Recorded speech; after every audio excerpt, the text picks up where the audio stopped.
Hermanos, es un gran privilegio para mí estar con ustedes aquí esta noche. Es un privilegio también para mí estar en este lugar, un lugar que respeto tanto. Las enseñanzas que se encuentran acá, los hombres que trabajan acá, es un privilegio. También es un privilegio y un poco me asusta predicar con la presencia del hermano Tolopiro acá conmigo, porque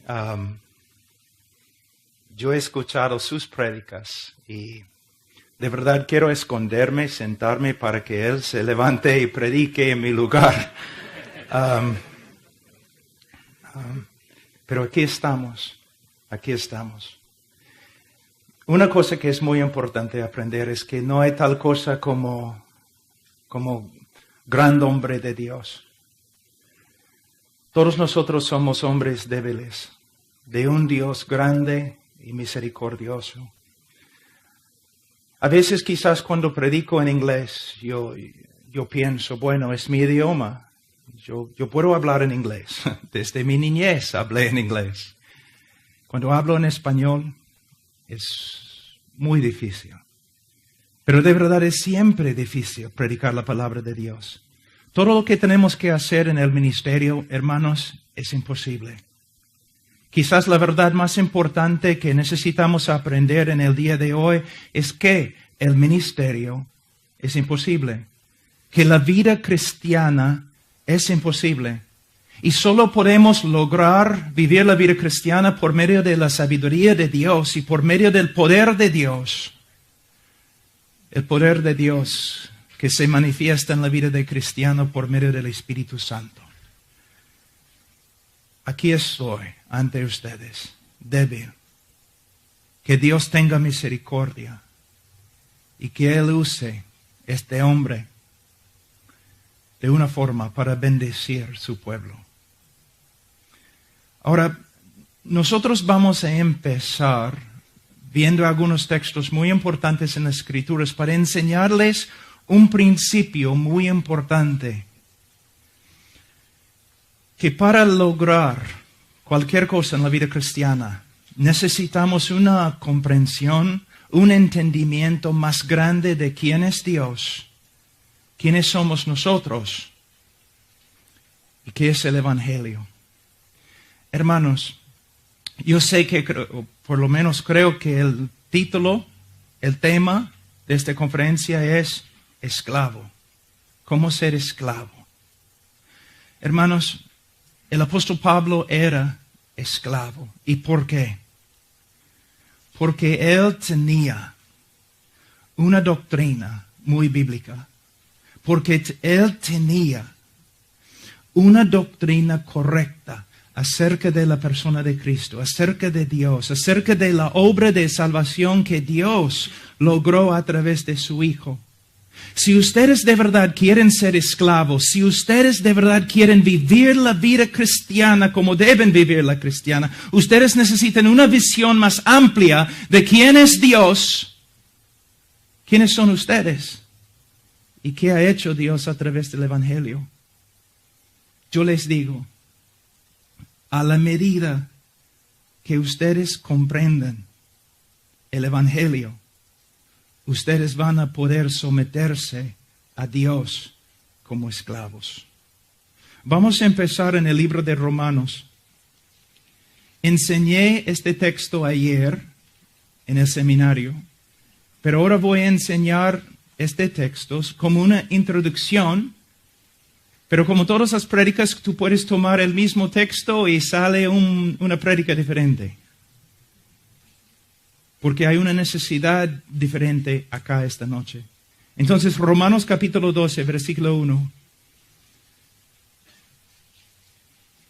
Así que, hermanos, os ruego por las misericordias de Dios que presentéis vuestros cuerpos en sacrificio vivo, santo, agradable a Dios, que es vuestro culto racional. No os conforméis a este siglo, sino transformaos por medio de la renovación de vuestro entendimiento, para que comprobéis cuál sea la buena voluntad de Dios, agradable y perfecta.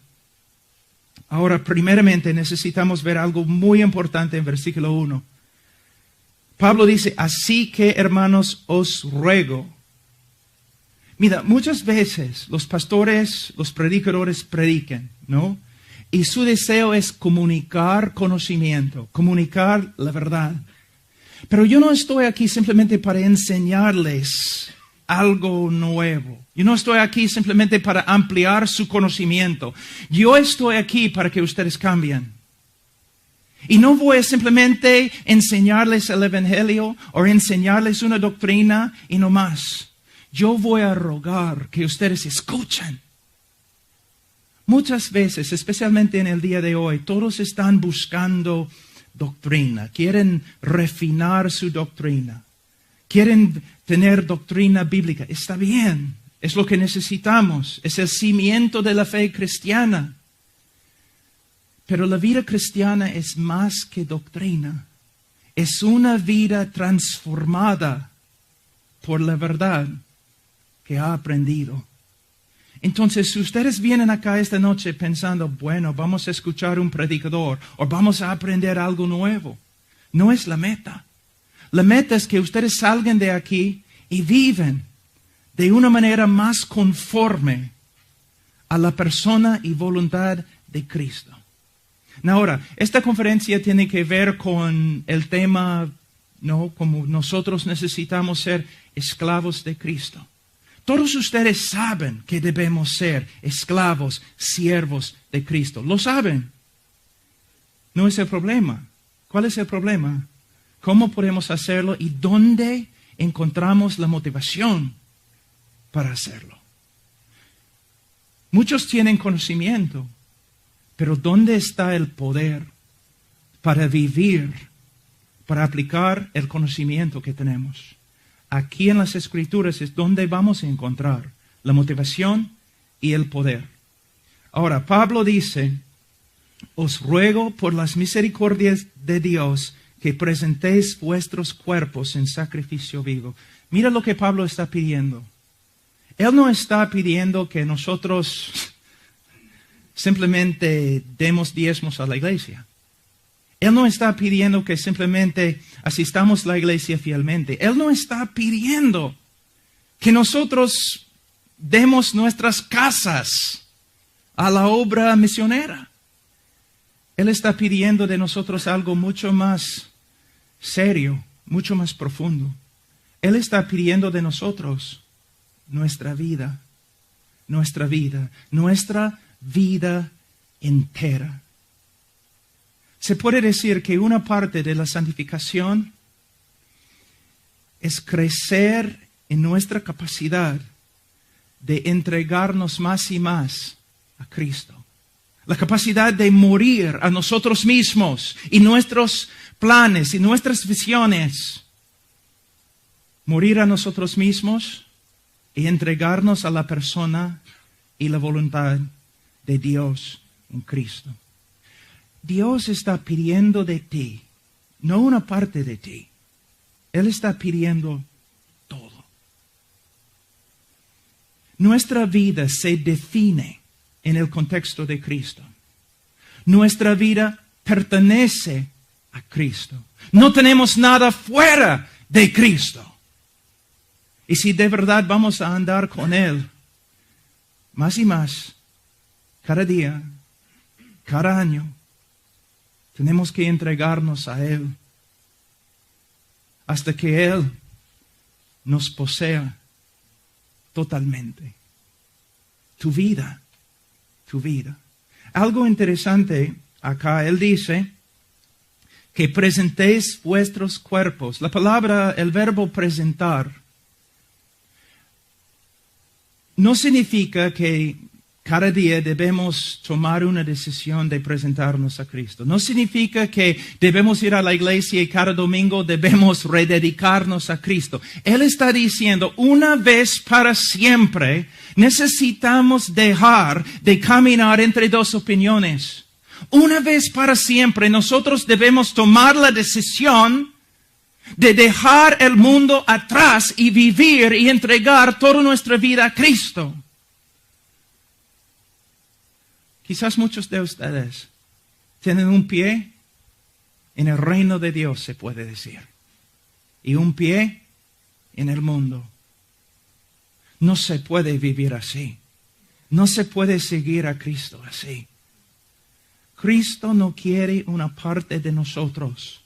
Él no quiere que nosotros seamos de doble opinión, de doble ánimo. Él no quiere.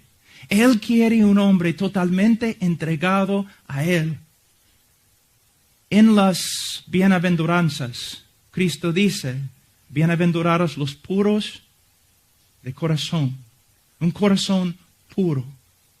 Él no está diciendo básicamente, Él no está hablando de un corazón blanquito, o aún necesariamente santito. Él está hablando de un corazón con una sola lealtad.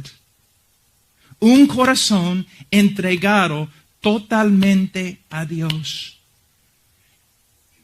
Esta debe ser nuestra meta como hombres de Dios. De verdad, nosotros necesitamos estudiar la Biblia. Nosotros debemos estar con otros hombres que también tienen la misma meta, solamente para que podamos llegar a esta meta de ser hombres totalmente entregados, vendidos a Cristo. Él dice acá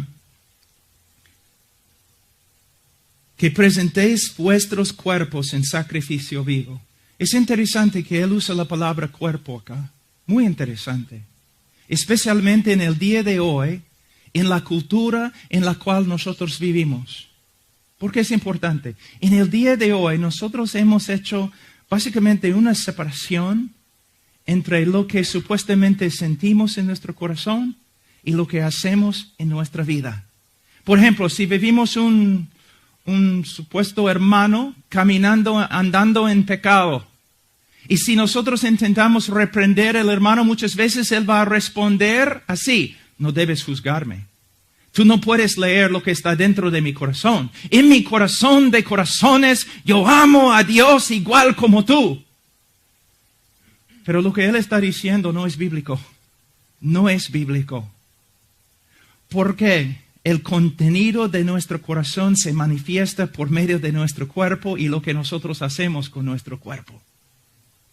Como a través de todas las escrituras, los hombres de Dios se conocen no por medio de sus palabras, por medio de sus frutos, por medio de sus actos, por medio de sus obras.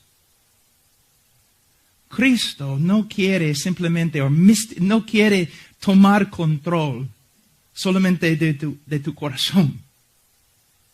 Él quiere tomar control de tu corazón y a la vez tu mente, tus oídos, tus ojos, tu boca, tus manos, tus pies. Él quiere tomar control de todo, de todo. ¿No es interesante la manera en que los evangélicos contemporáneos han redefinido el corazón? Es interesante, ¿no? El corazón es simplemente el lugar de las emociones. Con mis emociones yo amo a Cristo. Pero en la Biblia, el corazón es el centro de todo. El corazón es el centro donde la voluntad, las emociones, el intelecto y todo se controla. Es el centro de control. Y lo que la Biblia quiere que tú sepas es, si Dios tiene tu corazón, Él también va a tener tu intelecto. Él también va a tener tu voluntad. Él también va a tener tus emociones. No podemos divorciar los actos del corazón. Los actos manifiestan lo que está dentro del corazón. Lo que hacemos con el cuerpo demuestra lo que de verdad está dentro de nuestro corazón. Las enseñanzas de Jesucristo cuando Él estaba enfrentando a los fariseos, ¿qué dijo? ¿Cómo podemos discernir lo que está dentro del corazón? Por medio de lo que sale de la boca. de la boca. Hermanos, si nosotros queremos ser esclavos, es un asunto de corazón. Y tenemos que cultivar la piedad en el corazón. Y si nuestro corazón está totalmente entregado a Cristo, entonces nosotros vamos a andar conforme a su voluntad. Ahora, Él está diciéndonos que debemos presentar nuestras vidas como sacrificios vivos. Él no puede pedir de nosotros ninguna cosa más grande. Es imposible. Él está pidiendo de ti. Él te está pidiendo todo. Ahora, ¿de dónde viene la motivación? ¿De dónde viene el poder de entregar todo lo que somos a Cristo? Porque tú sabes, como cuando empecé esta prédica, yo les dije, todos nosotros sabemos que debemos entregarnos a Dios totalmente, todos nosotros sabemos que debemos ser siervos y esclavos, pero el problema es, ¿de dónde viene la motivación? ¿De dónde viene el poder para vencer el mundo, para decir no al mundo y sí a Cristo? ¿De dónde viene el poder? Pablo nos enseña acá, en este texto. Él dice en versículo 1, así que, hermanos, os ruego por las misericordias de Dios, por las misericordias de Dios. Ahí se encuentra el poder para vivir una vida entregada totalmente a Cristo. Entonces, ¿qué nos está enseñando? El hombre que comprende quién es Dios, la grandeza de Dios, la santidad de Dios, la justicia de Dios y especialmente el valor de Dios. El hombre que comprende muy bien quién es Dios y el hombre que comprende muy bien lo que él era antes de conocer a Dios. Y el hombre que comprende lo que Dios ha hecho por él a través de Cristo. Las misericordias que Dios le ha dado en Cristo. El hombre que comprende todo eso, él va a tener el poder de entregarse totalmente a Cristo. En el día de hoy, muchas veces como pastores y como predicadores, siempre estamos exhortando a los hermanos que deben hacer tal cosa. Vamos a tener problemas si un día un hermano se levanta y nos pregunta, ¿y cómo lo hago? Muchas veces estamos exhortando a todos, pero no les damos la información para que puedan hacer lo que exhortamos. Y el poder se encuentra en las misericordias de Dios. Ahora, en versículo 1, él dice, así que hermanos, os ruego por las misericordias de Dios. La preposición así que es extremadamente importante. ¿Por qué?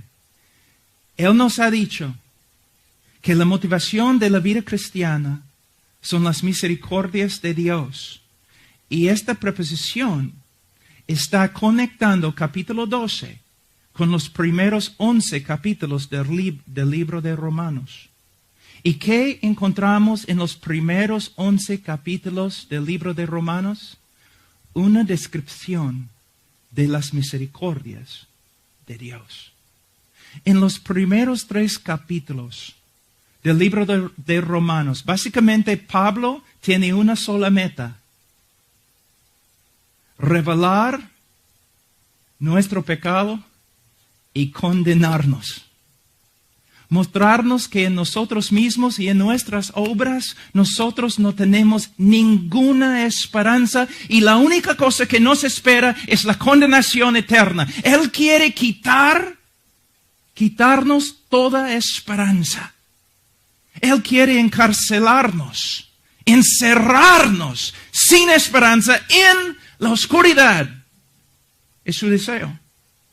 Para que en capítulo 4, al final de capítulo 3, y capítulo 4, y capítulo 5, Él puede mostrarnos las misericordias de Dios en la obra de Jesucristo.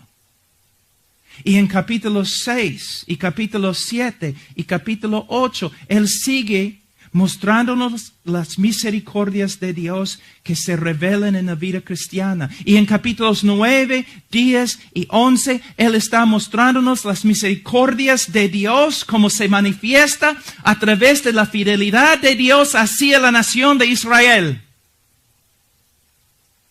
Entonces, después de trabajar tanto, después de escribir tanto, después de usar 11 capítulos para describir la grandeza de las misericordias de Dios hacia nosotros en la persona de Cristo, Pablo básicamente dice, ahora, basado en las misericordias de Dios que ahora ustedes comprenden, ustedes deben vivir como sacrificios vivos.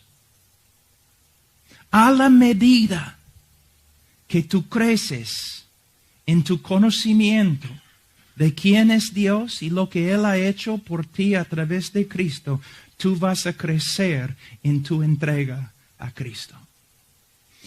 Algunos de ustedes son pastores. De verdad, ¿qué necesita la congregación? ¿Qué necesitan los hermanos en la congregación? ¿Exhortaciones? ¿Quizás reglas? Quizás puedes controlarles todos por medio de un montón de reglas legalistas. Quizás puedes manipularlos por medio de gritarles, por medio de asustarles. Quizás puedes moverles con tu personalidad o los programas que tienes en tu iglesia. Pero no es la obra de un pastor. No es la obra de un predicador. La obra de un predicador es entrar en su estudio, en su oficina, su biblioteca, y quedarse allí horas y horas y horas cada día. ¿Haciendo qué? Buscando, investigando, comprendiendo la grandeza de quién es Dios, la grandeza de la obra de Dios a favor de su pueblo, para que Él pueda salir y predicar una revelación más grande cada semana, más grande de quién es Dios. Una revelación cada domingo más grande de lo que Dios ha hecho por su pueblo en Cristo. Y las personas que de verdad son convertidas en tu iglesia van a crecer. Van a crecer. Porque van a ver el poder, las excelencias, la hermosura del Señor. Ahora, me gustaría mostrarles algo muy importante aquí. Dice, así que hermanos, os ruego por las misericordias de Dios que presentéis vuestros cuerpos en sacrificio vivo, santo, agradable a Dios, que es vuestro culto racional. Ahora, un sacrificio santo. ¿No es cierto que especialmente en nuestra cultura, aquí en los Estados Unidos, uno de los problemas y quizás el problema más grande en la iglesia es la falta de santidad? ¿No es cierto? La inmoralidad, carnalidad, aún entre hermanos verdaderos. Parece que más y más el mundo tiene influencia sobre la iglesia. Y aún los cristianos sinceros siempre luchando entre dos mundos, la inmoralidad y la santidad. ¿Cómo podemos ayudarles? ¿Por medio de simplemente gritar? ¿Por medio de simplemente exhortar? Voy a hablar de dos cosas en este momento. Dos cosas que se necesitan en la iglesia. Primeramente, santidad. Segundo, amor. Amor por Dios. Siempre estamos diciendo a los hermanos que deben ser más santos. Siempre estamos diciendo a los hermanos que deben amar a Dios más. Pero como pastores necesitamos aprender cómo necesitamos enseñarles cómo hacerlo. ¿Cómo podemos cultivar santidad? ¿Cómo podemos cultivar amor por Dios en nuestro corazón? Pablo acá nos ha dado la respuesta. Nos ha dado la respuesta.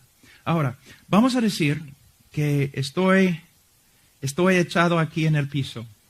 ¿Así? De espalda. Ahí en el piso. Y tú pasas y tú me ves así. Agarrándome así y jalando. Así. Y tú dices, oye Pablo, ¿qué estás haciendo? Bueno, pues estoy levantándome. Y tú dices, pero Pablo, tú no puedes levantarte así, hermano. ¿No has estudiado la física? No puedes hacerlo. Es imposible. Pero creo que a veces es exactamente lo que nosotros estamos diciendo a los creyentes. Creyentes, ustedes deben amar a Dios más. Y ellos dicen, sí, pero ¿cómo? ¿Cómo puedo crear dentro de mí un fuego? ¿Cómo puedo aumentar el amor que tengo por Dios? ¿Cómo puedo hacerlo, pastor? Les voy a enseñar, porque Pablo nos enseña acá. Yo amo a mi esposa más ahora que cuando nosotros nos casamos. Yo la amo más, de verdad. ¿Por qué? Porque en 21 años he visto más de sus virtudes. He visto más de sus excelencias. He visto más de sus méritos. He visto más de su hermosura. Y cada día que tengo una visión más amplia de las excelencias de mi esposa, lo que yo veo crea dentro de mí un amor más grande por ella. Una admiración más grande. Un deseo más grande de estar con ella. Pablo está diciendo lo mismo ahora. ¿Cómo podemos cultivar y crecer en nuestro amor por Dios? Por medio de conocerlo mejor. Porque aunque mi esposa es casi perfecta, tengo que decirlo porque están grabando y ella va a ver la película. Aunque mi esposa es casi perfecta, todavía hay fallas. Pequeñas, querida, pequeñas. Pero hay fallas. Pero todavía yo la amo más. Pero Dios, ninguna falla. Ninguna oscuridad. Entonces, mientras mi visión de Dios y sus excelencias, sus poderes, su hermosura, su santidad, sus atributos, mientras más que esta visión crece, también el amor dentro de mí va a crecer y voy a querer entregarme a Él. No voy a tener que hacerlo a la fuerza. Ningún pastor va a tener que manipularme o asustarme. Porque la visión que tengo de Él, una visión bíblica de los atributos y obras de Dios, esta visión va a crear en mí un amor inmenso. Yo digo a ustedes que no solamente se encuentra en la Biblia este principio, pero también en la historia de la iglesia. Los hombres y las mujeres que se han entregado más a Cristo y le han servido con más dedicación han sido cristianos con una visión grande de la belleza, de las excelencias de Dios. Ahora, vamos a ver algunos textos en otras partes de la Biblia que necesitamos escuchar para entender de verdad lo que estoy diciendo. Vamos primero a Jeremías. Jeremías capítulo 9.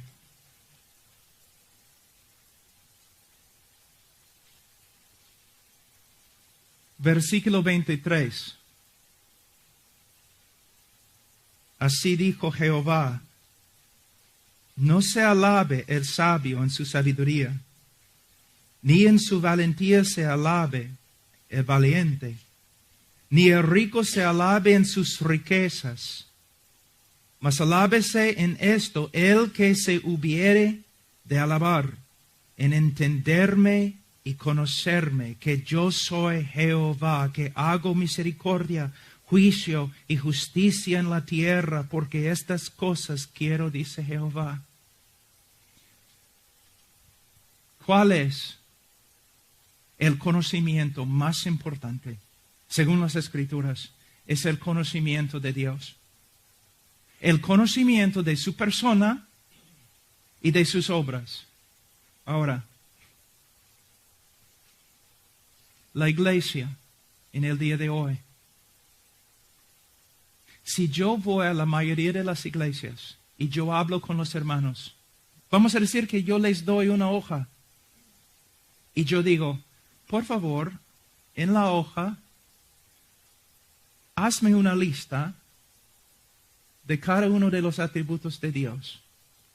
Y con solamente una frase o dos frases, dame una pequeña definición de los atributos. ¿Te das cuenta que la mayoría de los hermanos no podrían hacerlo? ¿Te das cuenta que muchos pastores no podrían hacerlo? A veces, simplemente para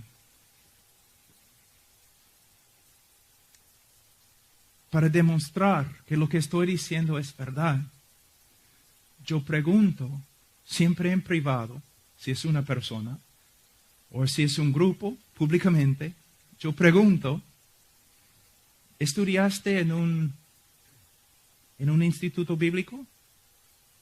Y muchos me dicen, sí. ¿Cuántos años?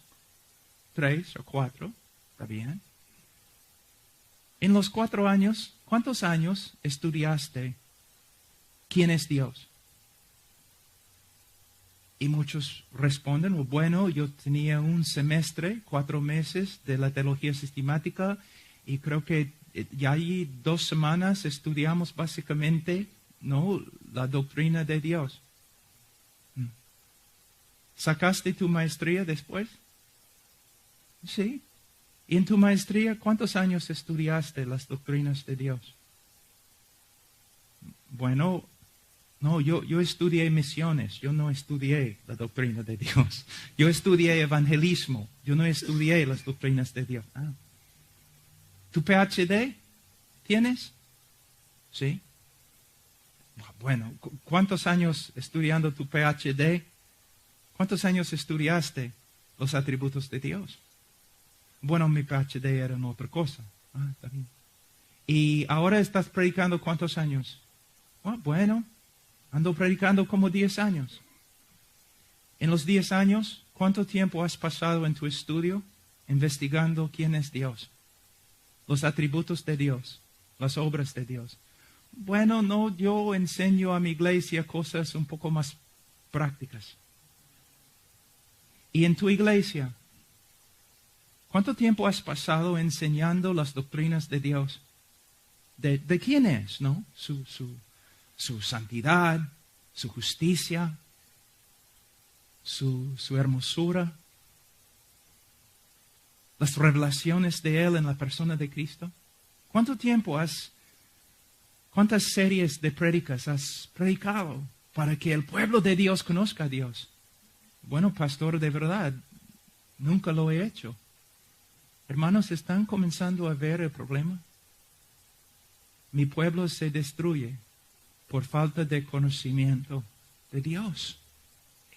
Hermano, ¿sabe lo que quiero hacer? Yo sé un poco de cómo hacer lucha libre. Me gustaría pasar a cada uno de ustedes, menos este hombre allí tan grande, pero los otros, yo quiero ir a cada uno de ustedes, agarrar tus hombros así, mirarte en los ojos. No puedes ver. Somos un pueblo, básicamente. Yo sé que hay buenos seminarios y también, Yo sé que hay buenas iglesias que sí están tomando en serio la necesidad de enseñar los atributos de Dios. Pero mayormente, entre los evangélicos, nadie tiene ningún conocimiento de quién es Dios. Y quiero mirarte y decir, hermano, puedes ver el problema.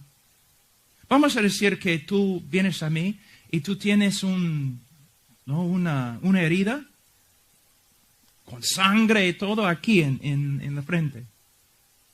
Y tú dices, Pastor Pablo, yo tengo esta herida todos los días, me duele. Sangre todos los días. Y no sé por qué. ¿Puedes darme consejos? Y yo digo, bueno, yo no soy médico, pero sí, yo voy a observarte un día, 24 horas, para ver si puedo encontrar la respuesta. Si es un misterio tan grande, quizás el Señor me revele la respuesta. Entonces, empezamos, medianoche. Yo te estoy observando ahí echado en la cama. Y a la una, el reloj suena. ¡Tom! Y tú te levantes así. Te acercas a la pared, agarras la columna de la pared y te das. ¡Pum! Así. Y te acuestas de nuevo. Yo estoy allí observando. A las 2 en la mañana, el reloj, ¡tom! ¡tom! Tú te levantas y te das 2 en la cabeza. Yo estoy escribiendo, observando. No, y todo el día. Mediodía peor, 12 veces te das. Y yo te digo, como medianoche, 24 horas, yo te digo, mira hermano, yo no soy médico, pero creo que he encontrado el problema. Si dejas de darte en la cabeza contra la pared, creo que te vas a curar. Es ridículo, ¿no es cierto? Pero mira lo que nosotros como evangélicos, mira lo que estamos haciendo. ¿Por qué hay tantos problemas en la iglesia? ¿Por qué las personas no pueden caminar en santidad? ¿Por qué hay tan poco amor en las iglesias? ¿Por qué? Porque no conocen a Dios. ¿Y por qué no conocen a Dios? Porque los predicadores no conocen a Dios. Porque están andando enseñando cualquier tontería, método, estrategia, pastores vistiéndose en trajes de payasos y un montón de cosas para que personas vengan manipulando gente con un montón de cosas cuando el pastor debe dejar esas tonterías y esconderse en su oficina y estudiar quién es Dios para salir de su oficina y revelar Dios al mundo. ¿Ves? Hermanos, a veces pastores vienen a mí y dicen, Pablo, mira, has escrito un manual sobre los atributos de Dios. ¿Puedes venir a la iglesia y enseñar la doctrina de Dios? Y yo siempre, medio, ¿no? bromeando un poco, yo siempre digo, bueno, no sé, hermano, enseñar Dios en la iglesia, ¿no es un poco extremo? ¿No es un poco radical? Pero mira, yo no quiero dividir tu iglesia. Ellos me dicen, pero Pablo, somos cristianos, el pueblo de Dios. ¿Por qué estás hablando así? Y yo siempre digo, hermano, si yo voy a tu iglesia y yo enseño la doctrina de Dios, ¿cómo se encuentra en el cristianismo ortodoxo? ¿Cómo se encuentra en los libros de teología sistemática, los libros clásicos? Muchos de los hermanos, supuestos hermanos en la iglesia, se van a enojar. Y tú vas a tener problemas. ¿De verdad? Y algunos hermanitas se van a levantar cuando yo empiezo a enseñar la soberanía de Dios, la santidad de Dios, la ira de Dios, la justicia de Dios. Cuando yo empiezo a enseñar el Dios cristiano, Algunas de las hermanitas que han estado en la iglesia 30 años se van a parar y van a decir, lo que tú estás enseñando no es mi Dios. Yo nunca podría creer o amar un Dios así. ¿No me crees? Es cierto. Es cierto. Hermanos, es muy posible que domingo es la hora más grande de idolatría en toda la semana. Porque millones de personas están congregándose para adorar a un Dios que ellos mismos han creado en su propia mente. Ellos han creado su Dios y adoran al Dios que han creado. Y hermanos,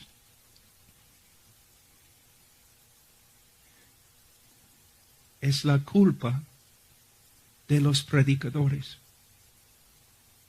Porque predicamos un montón de cosas, pero en este país y en el mundo evangélico, rara vez se encuentra un hombre que se ha dedicado a conocer a Dios y las obras de Dios para comunicar las doctrinas a su pueblo. Es cierto. Vamos a hablar un ratito de la santidad. De la santidad. Cuando la Biblia dice que Dios es santo, ¿qué significa? Mayormente pensamos, bueno, significa que Dios es sin pecado. Pero este no es el significado principal de la idea de santidad.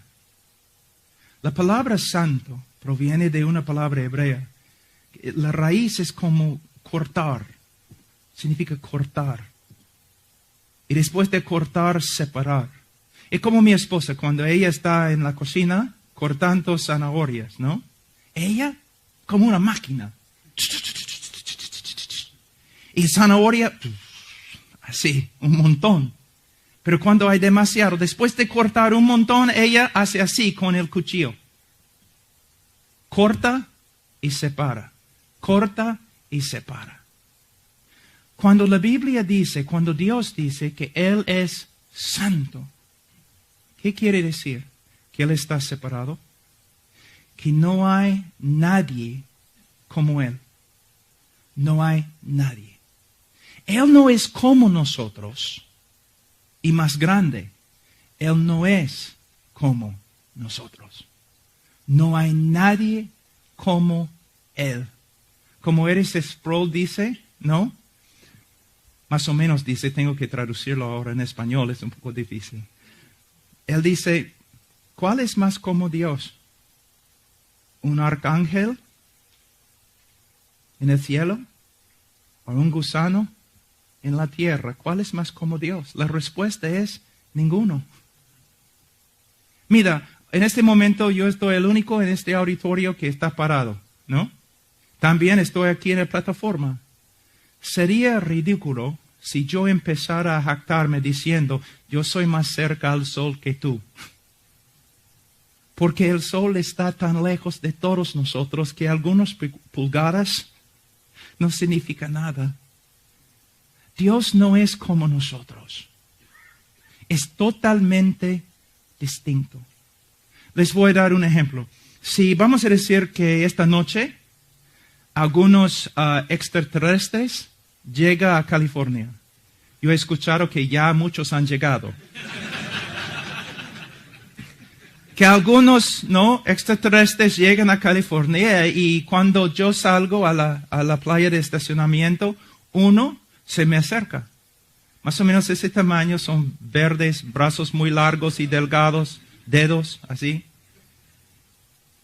Y él me dice, ¿quién eres? Yo puedo decir, oh, bueno, yo soy como él. Yo soy como él. De una forma, yo soy como ella. Si quieres saber quién soy, hay como 7,000 millones de ejemplos de quién soy.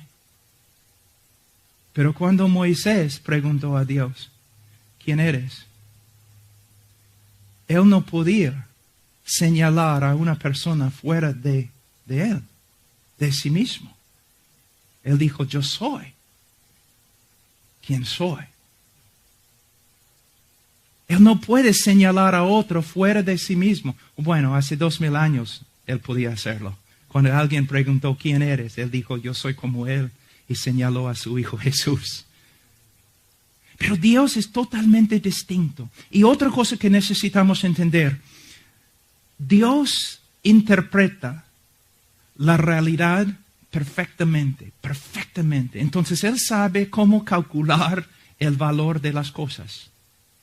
Y en calcular las cosas, Él reconoce que Él tiene más valor, infinitamente más valor que la creación. Que toda la creación, Él tiene más valor, infinitamente más valor. Ahora, también, calculando las cosas correctamente, Dios sabe que Él es infinitamente el más digno de amor. Él tiene el valor más alto. No hay comparación. Él es el más digno de amor. Ahora, ¿cómo afecta la santidad del hombre? El hombre es santo cuando el hombre comienza a calcular como Dios calcula. Y cuando él vive conforme a esta calculación correcta. Santidad es cuando yo reconozco el valor de Dios. Que Él infinitamente es más digno de adoración, de mi entrega, de mi vida, de todo lo que soy. Él, su valor, demanda de mí que yo me entregue totalmente a Él. Ahora, comparado con Él, el mundo es nada. Entonces, la visión que tengo de Él, una visión grande de quién es, de lo que Él ha hecho por mí en Cristo, cuando yo veo Dios como Dios es, ya tienes el poder para ser santo. Porque mi corazón ha sido regenerado. Y mi corazón nuevo tiene deseos nuevos. Y estos deseos buscan a Dios. Y estos deseos me motivan a entregarme totalmente a Él. Entonces, santidad no es una cosa ahora legalista. No es algo que puedes imponer para forzarme para que yo sea santo. Ahora es una visión, un corazón regenerado viendo a Dios como es. Y llegando a ser su cautivo, su esclavo. Pero un esclavo, no a la fuerza, sino por causa de las bellezas, excelencias, misericordias de Dios. ¿Qué necesitas? Tú necesitas poder. Muchos de ustedes tienen conocimiento acerca de cómo deben vivir. Ustedes saben que deben amar a Dios. Ustedes saben que deben ser esclavos de Dios. Deben entregarse totalmente a Él. Ustedes saben esto mejor que yo. Pero ¿de dónde viene la fuerza para hacerlo? Aunque no me creas, es la teología. Es la doctrina. Es conocimiento de la verdad.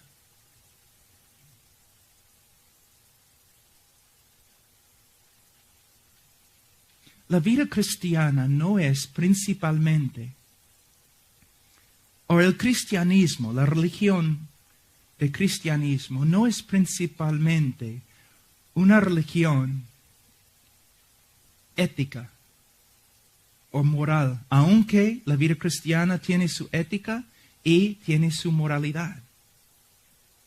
La vida cristiana es acerca de una persona.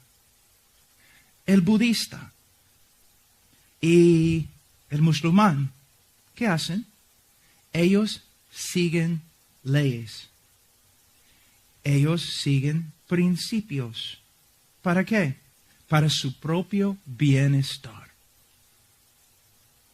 cristianos, ellos son personas resucitadas de entre los muertos.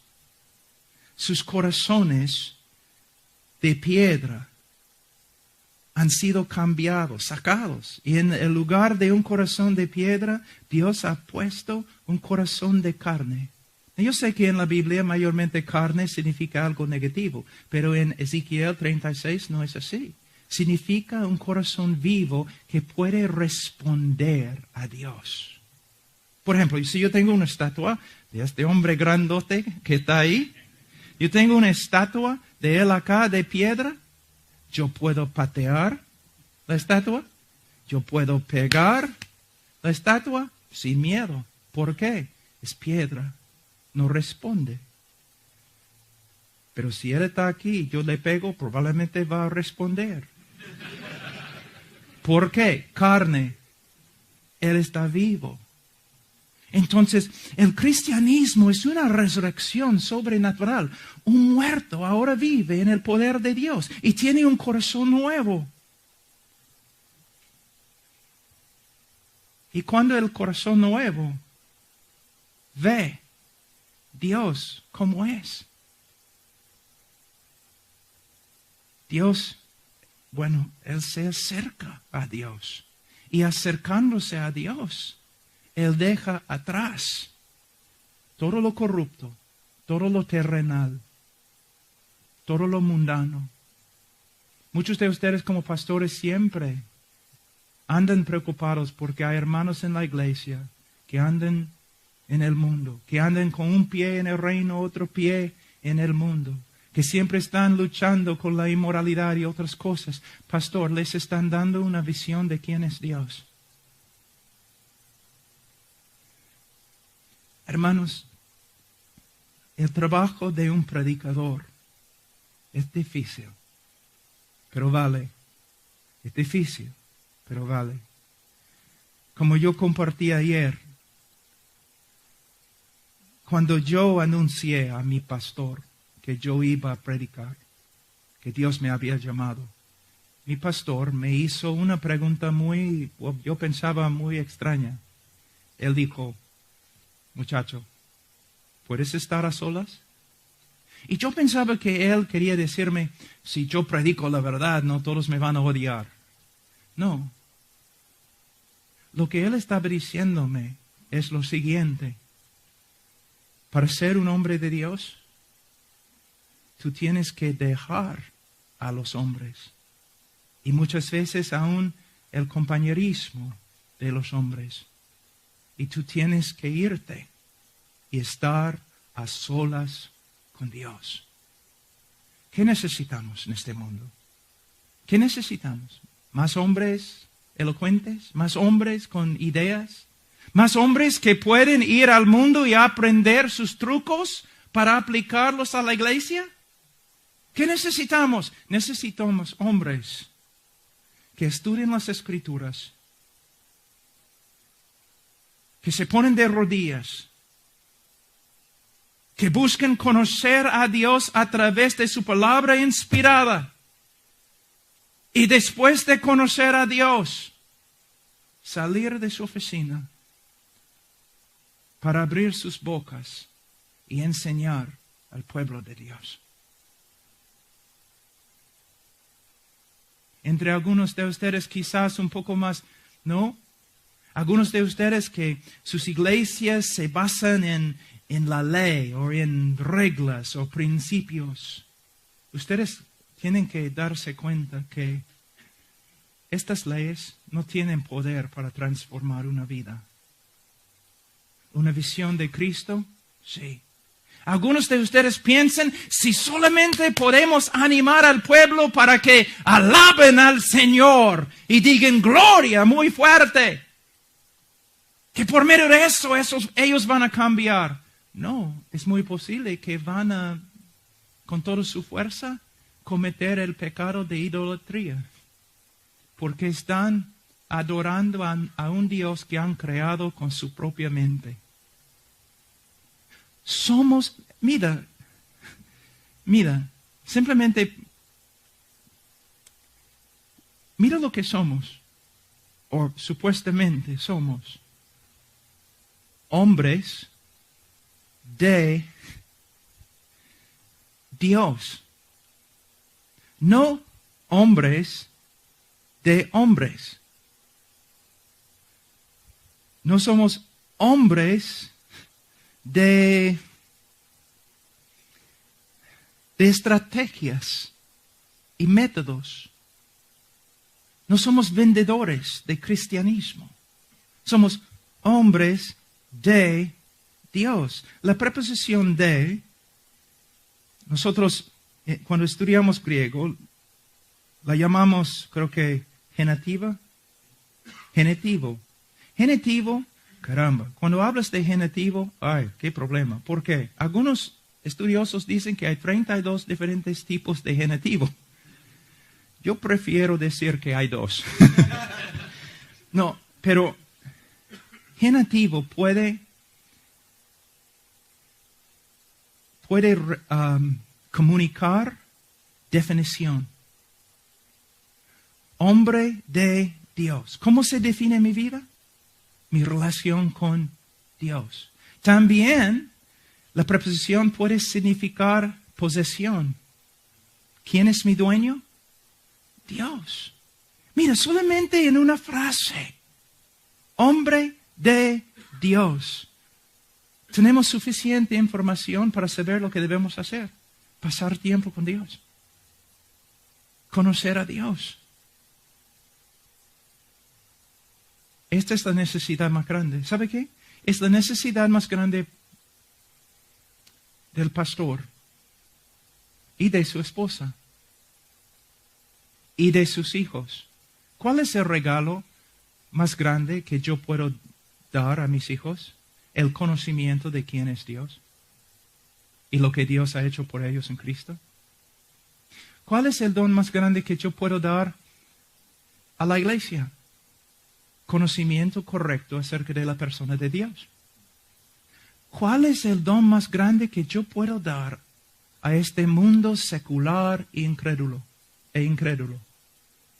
Conocimiento correcto de quién es Dios.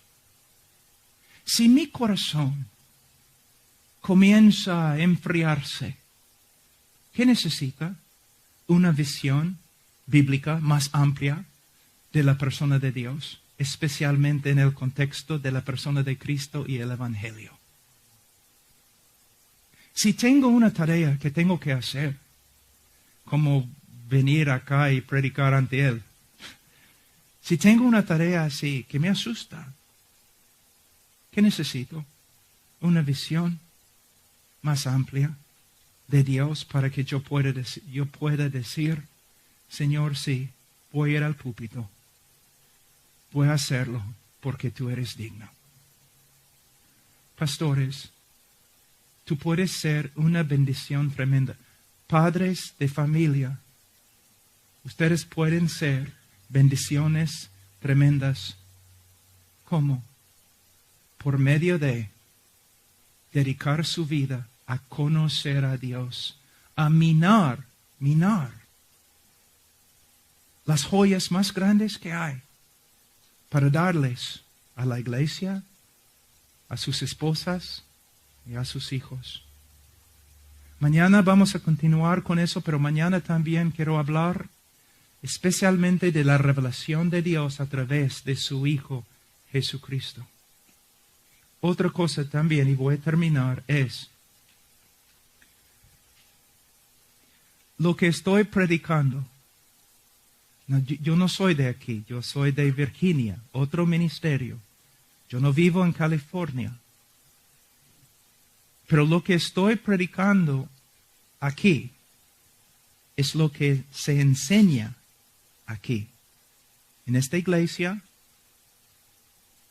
en este seminario, en la universidad. Y si tú has venido acá pensando, wow, nunca he escuchado tal cosa. De verdad, yo no tengo conocimiento de Dios. Yo necesito saber más de esto para que yo pueda dar más alimento rico a mi familia o a mi iglesia. Bueno, hay hombres acá que te pueden ayudar. hay hombres acá que te pueden enseñar. De verdad hay.